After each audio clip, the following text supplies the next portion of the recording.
നമസ്കാരം. ഇക്കുറി മൂവാറ്റുപുഴയിൽ വാശിയേറിയ ഒരു തെരഞ്ഞെടുപ്പ് പോരാട്ടത്തിലാണ്. UDF സ്ഥാനാർത്ഥിയായി സിറ്റിംഗ് MLAയും സംസ്ഥാനത്തെ കോൺഗ്രസിൻ്റെ പ്രമുഖ നേതാവുമായ ഡോക്ടർ മാത്യു കൊഴൽനാടനും LDF സ്ഥാനാർത്ഥിയായി AIYFൻ്റെ മുൻ സംസ്ഥാന പ്രസിഡന്റും ഇപ്പോൾ CPI ജില്ലാ സെക്രട്ടറിയുമായ N അരുണും തമ്മിൽ നടക്കുന്ന മത്സരം ഫലം പ്രവചനാതീതമാകും വിധം ശക്തിപ്പെടുമെന്നാണ് കരുതുന്നത്. ഈ ഘട്ടത്തിൽ മൂവാറ്റുപുഴയുടെ നിയമസഭാ തെരഞ്ഞെടുപ്പ് ചരിത്രം മനസ്സിലാക്കുന്നതിന് ഒരു ചെറു വിവരം പ്രേക്ഷകരുമായി പങ്കുവയ്ക്കാൻ ആഗ്രഹിക്കുകയാണ്. 1957 മുതൽ ആകെ 15 തിരഞ്ഞെടുപ്പുകളാണ് മൂവാറ്റുപുഴയിൽ നടന്നിട്ടുള്ളത്. ഈ തെരഞ്ഞെടുപ്പുകളിൽ കോൺഗ്രസ് ജയിച്ചിട്ടുണ്ട്, കേരള കോൺഗ്രസ് ജയിച്ചിട്ടുണ്ട്, സ്വതന്ത്രർ ജയിച്ചിട്ടുണ്ട്, ത്രികോണ മത്സരത്തിൽ വിജയമുണ്ടായിട്ടുണ്ട്. മുന്നണികളിൽ രാഷ്ട്രീയ പാർട്ടികൾ ഇരുവശത്തും മാറി മാറ്റിവെച്ചിട്ടുണ്ട്. ഇതിൽ ഭൂരിപക്ഷവും കോൺഗ്രസ് പിന്തുണയ്ക്കുന്ന ജനാധിപത്യ ചേരിയാണ് വിജയിച്ചിട്ടുള്ളത്. എന്നാൽ 4 തെരഞ്ഞെടുപ്പുകളിൽ ഇടതുമുന്നണിയിൽ CPI സ്ഥാനാർത്ഥികൾ വിജയിച്ചിട്ടുണ്ട്.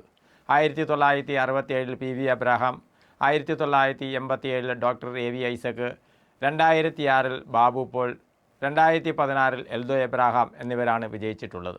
ബാക്കി 11 തെരഞ്ഞെടുപ്പുകളിൽ പല നിറത്തിലുള്ള മുന്നണിയും വ്യക്തികളുമാണ് മത്സരിച്ച് ജയിച്ചത്. സംസ്ഥാന രൂപീകരണത്തിനു ശേഷം 1957 നടന്ന തെരഞ്ഞെടുപ്പിൽ കേരള രാഷ്ട്രീയത്തിൽ ശക്തനായിരുന്ന കേരള കോൺഗ്രസിൻ്റെ സ്ഥാപകനായിരുന്ന KM ജോർജാണ് ജയിച്ചത്. 60-ലും അദ്ദേഹം തന്നെയാണ് ജയിച്ചത്. തുടർന്ന് കേരള രാഷ്ട്രീയത്തിൽ വലിയ മാറ്റങ്ങൾക്കു ശേഷമാണ് 1965 തെരഞ്ഞെടുപ്പ് നടക്കുന്നത്. കമ്മ്യൂണിസ്റ്റ് പാർട്ടിയുടെ പിളർപ്പ്, കേരള കോൺഗ്രസിൻ്റെ രൂപീകരണം, Kerala Congress CPI socialist party സ്ഥാനാർത്ഥികളെല്ലാം മത്സരിച്ച തെരഞ്ഞെടുപ്പിൽ കേരള കോൺഗ്രസിലെ AT പത്രോസാണ് വിജയിച്ചത്. കോൺഗ്രസിലെ EP പൗലോസ് 2ാം സ്ഥാനത്തും CPIയുടെ പരമേശ്വരൻ നായർ 3ാം സ്ഥാനത്തുമായിരുന്നു. ഇവിടെ ഒരു പ്രത്യേകത, CPM അന്ന് കേരള കോൺഗ്രസിലെ AT പത്രോസിനെയാണ് പിന്തുണച്ചത്. ഒരു മുന്നണിക്കും ഭൂരിപക്ഷമില്ലാത്തതിനാൽ രാഷ്ട്രപതി ഭരണം ഏർപ്പെടുത്തുകയാണ് ചെയ്തത്. ജയിച്ചവർക്ക് നിയമസഭ കാണാനുള്ള അവസരം പോലും ലഭിച്ചില്ല. പിന്നീട് തെരഞ്ഞെടുപ്പ് നടന്നത് 67-ലാണ്. വീണ്ടും രാഷ്ട്രീയ ചിത്രം മാറിയിരുന്നു. CPIയും CPMും മുസ്ലിം ലീഗും അടങ്ങുന്ന സപ്തകക്ഷി മുന്നണിയാണ് തെരഞ്ഞെടുപ്പിനെ നേരിട്ടത്. PV അബ്രഹാം നമുക്കറിയാം, വളരെ പ്രധാനപ്പെട്ട CPIയുടെ ഒരു നേതാവായിരുന്നു. ഈ തെരഞ്ഞെടുപ്പിലാണ് അദ്ദേഹം വിജയിച്ച് ആദ്യ CPI MLA ആയത്.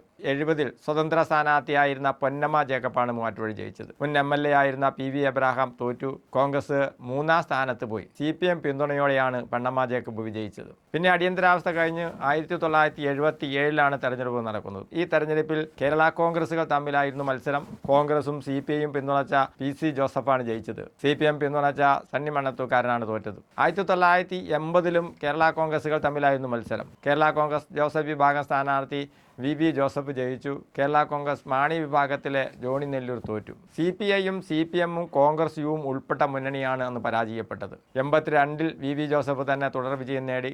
87-ൽ ഡോക്ടർ AV ഐസക്കിലൂടെ CPI 2ാം തവണ മൂവാറ്റുപുഴ ജയിച്ചു.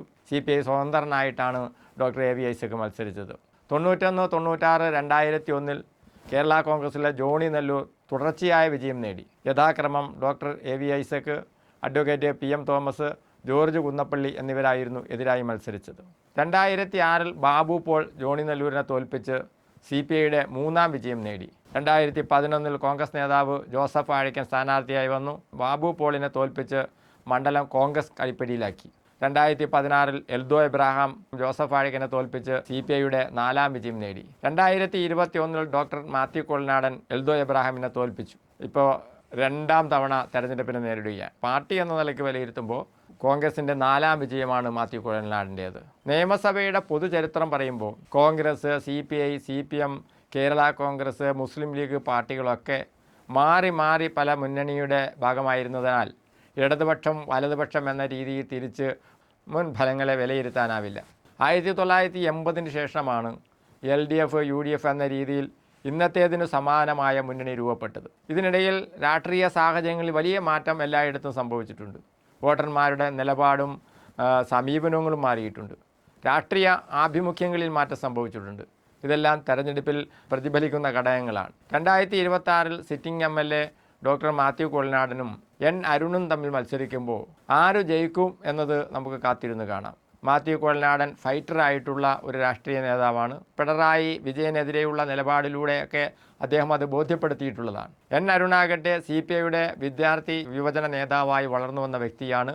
സൗമ്യനും ജനകീയനുമാണ്. ഇരു സ്ഥാനാർത്ഥികളും പ്രധാന വ്യക്തികളെയും അതുപോലെ സ്ഥാപനങ്ങളുമൊക്കെ സന്ദർശിക്കുന്ന സമയമാണ്. ഇനി മുന്നോട്ട് സ്ഥാനാർത്ഥികളുടെ പൊതുപര്യടനവും സ്വീകരണ സമ്മേളനവും എല്ലാം തുടങ്ങിയാൽ മാത്രമേ നമുക്ക് മൂവാറ്റുപുഴയുടെ യഥാർത്ഥ ട്രെൻഡ് മനസ്സിലാക്കാൻ സാധിക്കുകയുള്ളൂ.